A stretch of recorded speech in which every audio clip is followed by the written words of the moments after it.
Mbe murazi ko hariho n'abagabo atemera no guharasiyo umugore wiwe, ugasanga yisigira nk'umwana canke niwe yisumira.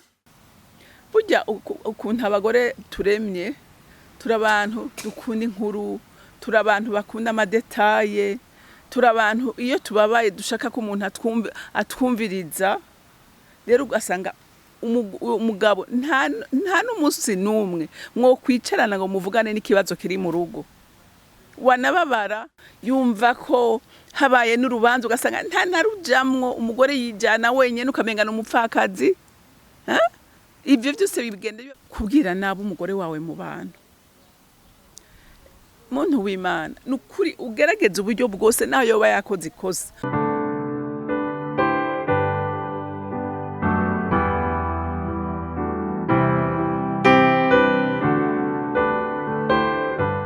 Bakunzi bahori CANAAN TV, ndanezerewe kandi gusubira guhura namwe ngo tuganire ijambo ry'Imana.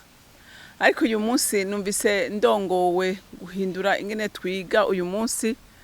Ndifuza ko tuganira ku bintu 8 bibabaza umutima umugabo akora bikababaza umutima w'umugore wiwe. Ariko imbere ko dutangura kubiganirako, reka tubanze twishire mu biganza by'Uhoraho. Ndi imbere yawe nyene amahoro, nje imbere yawe muremyi w'ijuru n'isi, muri iki gitondo ciza, igitondo c'umugisha uduhaye, kuko uduvyukije mu mahoro n'umutekano wawe. Ubereye gushimwa kuko vyose ari wewe ubikora, kuko utagomba ko tuvyuka ntitwari kuvyuka, ariko ko wavyemeye titworeka kugukengurukira nk'abana bawe. N'uburenda kwinginga kubw'ikiganiro tugiye kuganira na bene data bose bazocumva. Ndasenze ngo umwe wese agerageze kuraba intege nkafise kugira ngo ahindure, kugira ngo ashitse umugambi wamuremeye. Urakoze Mwami Imana kuvyumvise kandi kwemeye kubidukorera. Hama icubahiro cyose n'amashimwe yose aba yawe, nkaba ndabisenze ndavyizeye kuvyumvise mu izina rya Kristo Yesu. Amen, amen. Rero twari twaganiriye ibintu umugabo yanka ku mugore, yabikoze umugabo bimutera kumuzinukwa akamuhunga. Ariko rero turabire hamwe uyu munsi ibintu 8 bibabaza umutima w'umugore, rimwe na rimwe bigatuma atanuruga karuhunga, canke akabaho ababaye, akabaho atanezerewe kubera amakosa umugabo amukoreye. Rero nashaka by'ukuri uyu munsi tubiganireko, hanyuma umwe wese n'ukuri arabe agerageze kuzana amahoro mu rugo rwiwe. Kuko iyo umugore atanezerewe hari byinshi bipfa, hari byinshi vyononekara. Kandi umuntu wese akunda amahoro agerageza kunezereza uwo babana. Iyo ariko akora ibimubabaza bituma haba umuvurungano mu rugo. Rero ikintu ca mbere kibabaza umutima w'umugore ntigishobore gukwigwa mu marangamutima yiwe, n'umugabo amuca inyuma. Umugabo aca inyuma umugore, nagira ndakubwire ngo bikomeretsa umutima w'umugore, akumva atana agaciro gifise. Amarangamutima yiwe agakomereka, kumva n'ukuri umutima wiwe uravunitse. Gerageza nawe uvyiyumvire nk'umugabo. Nawe ugasanga uyu munsi nk'umugore wawe aguca inyuma, afise uwundi mugabo. Ugerageze wumva umubabaro wogira. Canke n'uwo bimaze gushikira, yiyumvire umubabaro agira. Menya ngo nico kimwe n'umugore.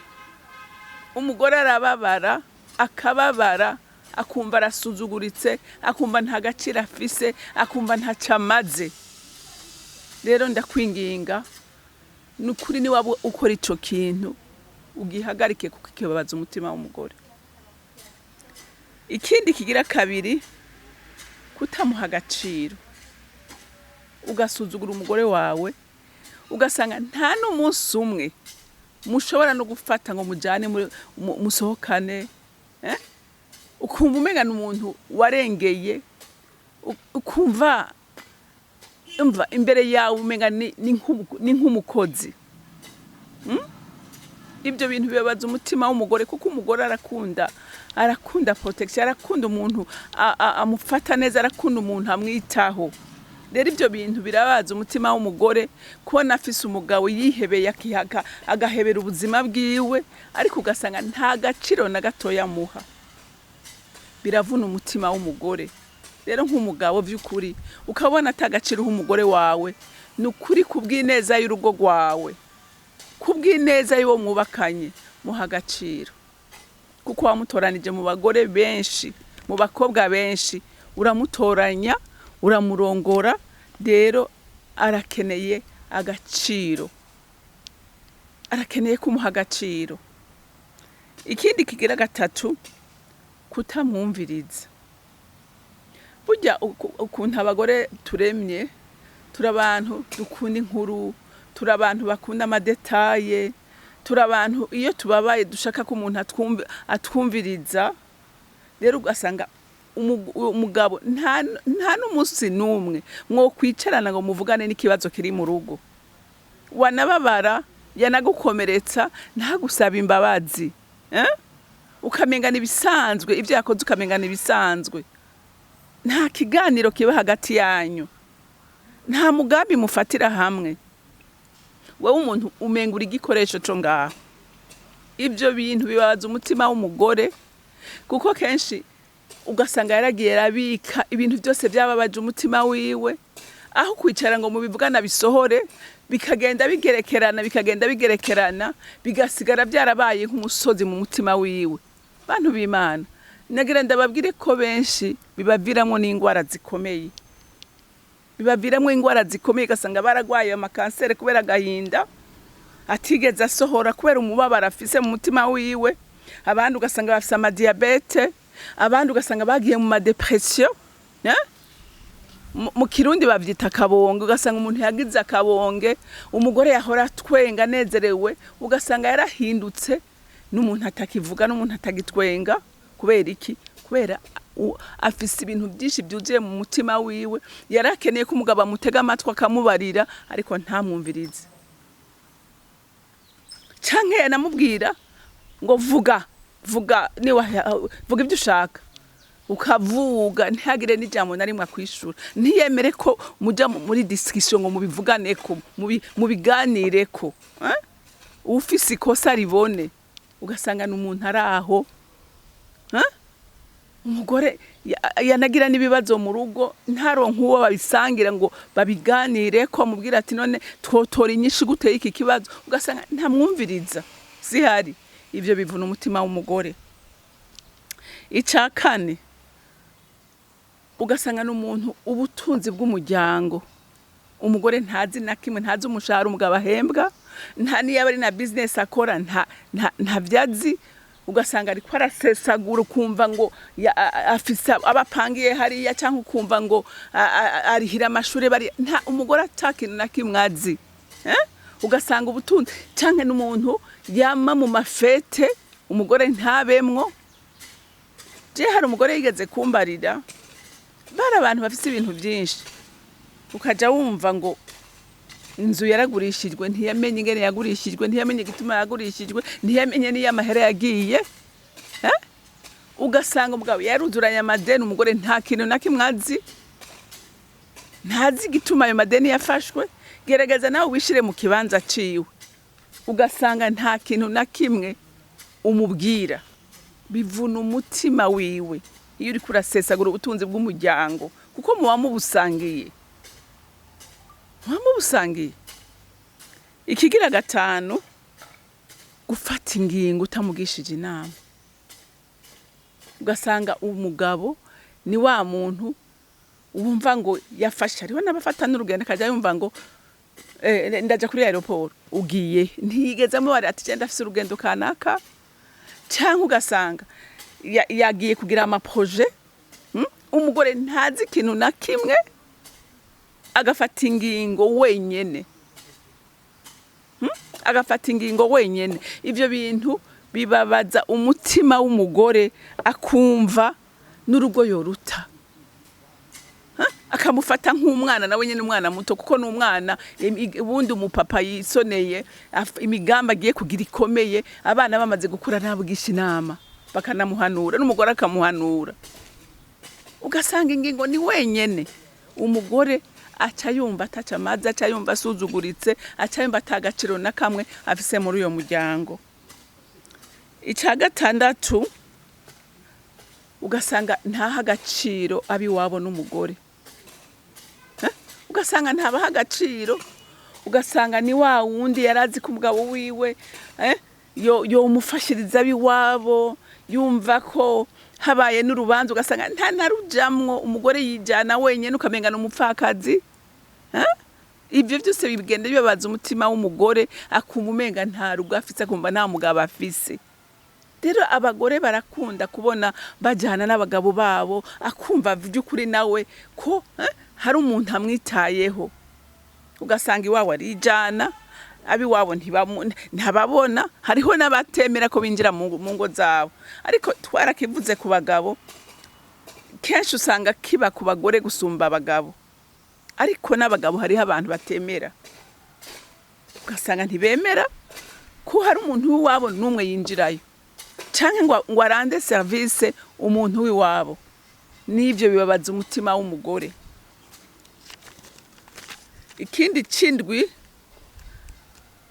ugasanga ntumushira ngene ibintu vyo mu rugo bitunganijwe, gestion y'urugo. Mbe murazi ko hariho n'abagabo atemera no guharasyo umugore wiwe, ugasanga yisigira nk'umwana canke niwe yisumira, umugore ntamwereke, cyangwa ugasanga n'umuntu ashobora kuba afise n'ibintu ntamenye ngo afise konte zingahe, akahisha umugore n'amakonte afise, akaza akora ntazi bikoregwayo, ntazi ngene yangaje abakozi. Urumva umugore umenga n'umushitsi mu kazi k'umugabo wiwe, ariko ubundi umugabo akunda umugore wiwe aramugisha inama, ivyo akora vyose bakaba bari kumwe. Je narumvise umugabo yigeze gupfa, kandi yari umuntu atunze ibintu vyose, umugore ntiyarazi ikintu kimwe ngene gipanze, ntiyarazi ngo afise konte zingahe, ntiyarazi ngo aheranye amadeni angana gutya canke aheranye angana gutya. Umugore nta kintu na kimwe yarazi. Ugasanga aratanga amadeni aha naho, umugore ntavyazi.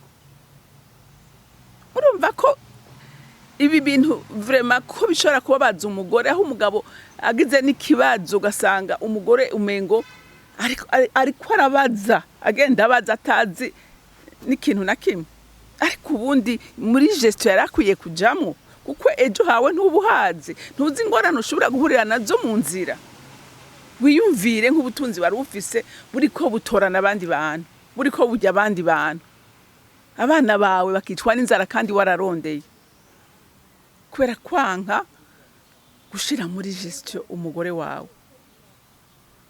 Rero bibabaza umutima w'umugore, akumva nta gaciro afise, akumva ntumukunda, akumva bibabaza umutima we, kandi birumvikana.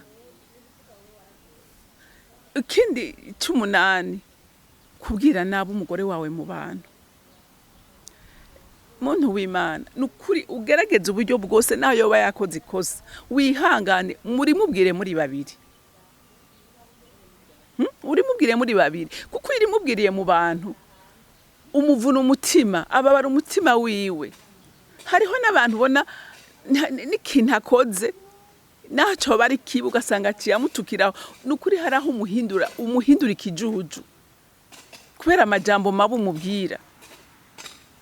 Umugabo yarakwiye gutera intege umugore, naho yoba yakoze ikosa ukamubwira ati ntaco, naho byagenze gutyo ejo bizogenda neza.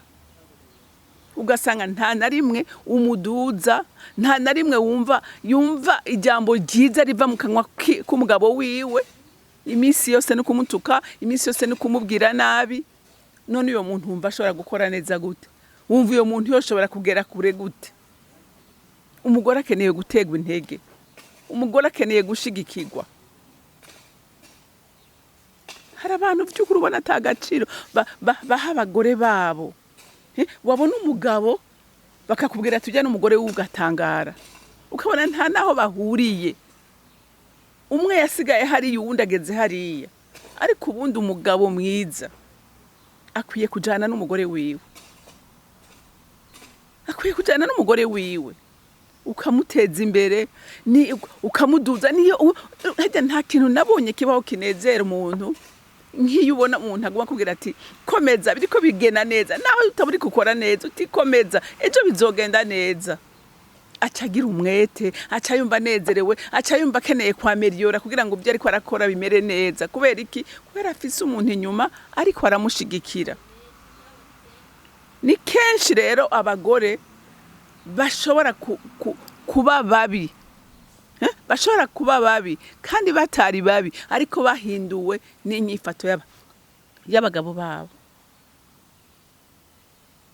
rero umwe wese yirabe yishire ku munzana avuga ati mbega jewe uyu munsi ibi bintu byose umunani bavuze hari kindaba hari kikuraba nihaba hari ikikuraba gerageza uhindure kugira ngo uzane ikirere cyiza mu rugo rwawe kuko uyu munsi hariho abantu babaye mu muriro kandi uwo muriro ari bariko barawikwegera zana ikirere cyiza niwa uca inyuma umugore wawe by'ukuri nta kintu na kimwe bishobora kukumarira ahubwo atari cyo bikumaza niwa buri umuntu usuzugura umugore wawe reka kumusuzugura kumusuzuguye niwe uri kurisuzuguza ureke kumukura muri gestion y'ubutunzi bwanyu mushiremwo kuko nimwakora mwumvikana amahoro y'Imana azoba mu rugo rwanyu kuko aho ubumwe buri aho amahoro ari niho Imana iba igihe rero Imana uyikuyemwo ukazana akajagari mu rugo rwawe Imana ivamo kandi nta mugisha bikuzanira rero wishire ku munzani urabe mbega ndasuzugura umugore wanje mbega ndamuca inyuma mbega butunzi ndiko ndabwonona bantu b'Imana ubutunzi buraguruka bufate neza ureke kubusesagura ubibikire abana bawe kuko ejo ntuzi ingene hazoba hameze ejo hawe kuko hariho ubusanzaza bwatejo mu gitondo agasuhuza umutima rero ndakwinginga ngo wishire ku munzani urabe ingene uhagaze ukaba hari kimwe uri kurakora muri ibi uhindukire umutima w'umugore